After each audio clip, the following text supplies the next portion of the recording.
کو جادو کرنا ہوتا ہے اس کے بالوں سے یا اس کی کسی چیز کو لے کر پڑھ کر یہ لوگ گھاٹیاں باندھ کر جادو کرتے ہیں. بہرحال جو بھی ہو اللہ سے حفاظت طلب کی جا رہی ہے.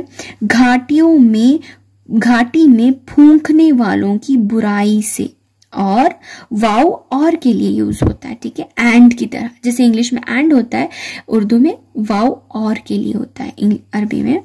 اور گھاٹی میں پھونکنے والیوں کی برائی سے.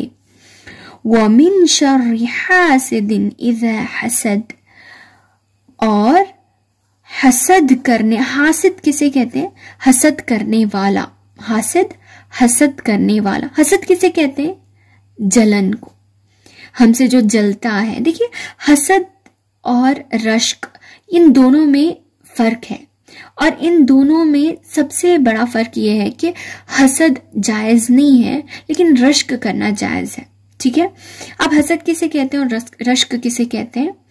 حسد کہتے ہیں کہ کسی کے پاس کوئی نعمت ہوتی ہے اللہ کی، مثال کے طور پر کوئی خوبصورت ہوتا ہے، کسی کے پاس علم زیادہ ہوتا ہے، کسی کے پاس دولت ہوتی ہے، اللہ کی کوئی کسی کے پاس نعمت ہوتی ہے، تو اس نعمت کو دیکھ کر یہ آرزو کرنا، یہ تمنا کرنا کہ ان کے پاس سے وہ نعمت چھن جائیں اور مجھے حاصل ہو جائے، اسے حسد کہا جاتا ہے، جلن کہتے ہیں ہماری زبان میں.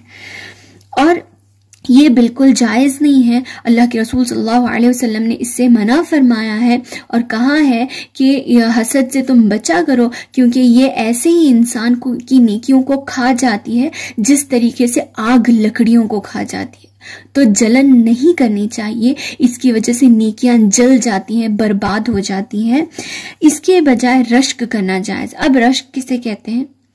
رشک سے مراد یہ ہے کہ کسی کی پاس کی نعمتوں کو دیکھ کر یہ تمنا کرنا، یہ آرزو کرنا کہ ان کے پاس جو نعمت ہے ویسی ہی نعمت مجھے بھی مل جائے، یعنی ان کے پاس بھی رہیں اور مجھے بھی اس جیسی نعمت مل جائے. اسے رشک کہا جاتا ہے. یہ کرنا جائز ہے، لیکن حدیث میں کہا گیا کہ صرف رشک دو لوگوں پر کیا جا سکتا ہے. ایک ایسا انسان جسے اللہ تعالیٰ نے بہت زیادہ علم دیا ہے اور وہ دن رات اللہ کی راہ میں خرچ کرتا ہے.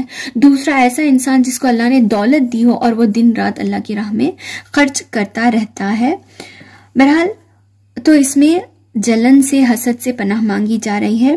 اور حسد کرنے والے کی برائی سے جب وہ حسد کرتا ہے. دیکھیں کتنی بہترین صورت ہے.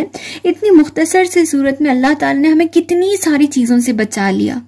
ہر جو کچھ اللہ تعالیٰ نے پیدا کیا، جتنی بھی مخلوقات سے دنیا میں ہے، ان سے جو بھی نقصان پہنچ سکتا ہے اس سے اللہ نے ہماری حفاظت ہمیں بچا لیا. اندھیری رات میں جو برائی ہو سکتی ہے اس سے اللہ نے ہمیں بچا لیا. اور گھاٹیوں میں پھونکنے والیوں کی برائی سے اللہ نے ہمیں بچا لیا. اسی طریقے سے جلن کرنے والوں کی جلن سے اللہ تعالیٰ نے ہمیں اس سورے میں بچا لیا.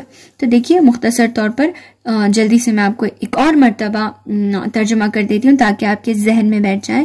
قل، آپ کہہ دیجئے، اعوذ، میں پناہ میں آتا ہوں، برب الفلق، صبح کے رب کی، من شر ما خلق، کس چیز سے پناہ مانگی جا رہی ہے؟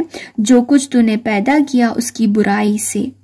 اور واو، اور من شر غاسق، اور اندھیری رات کی برائی سے، اذا وقب، جب وہ چھا جائیں، ومن شر النفاثات، اور گھاٹیوں میں فی میں، عقد، پھونکنے والوں کی برائی سے، ومن شر حاسد اذا حسد، اور حسد کرنے والے کی برائی سے جب وہ حسد کرتا ہے. امید ہے کہ آپ کو سورہ کا معنی و مطلب سمجھ میں آ چکا ہوگا. تو اتنی بہترین فضیلت اور اتنی بہترین حامل صورت کو ضرور صبح و شام کے اذکار میں پڑھیے، پڑھ کر پھونکیے، رات کو سوتے وقت اس کا اہتمام کیجیے، اور اپنے بچوں کو، اپنے گھر والوں کو پڑھ کر یہ صورتیں دم کرتے رہیں. اور عورتوں سے کہوں گی کہ بالخصوص جو پانی آپ گھر والوں کو پینے کے لیے رکھتی ہیں اس میں آپ پڑھ کر پھونکیں. ہو سکتا ہے اللہ تعالیٰ اس کے ذریعے سے شفا دے.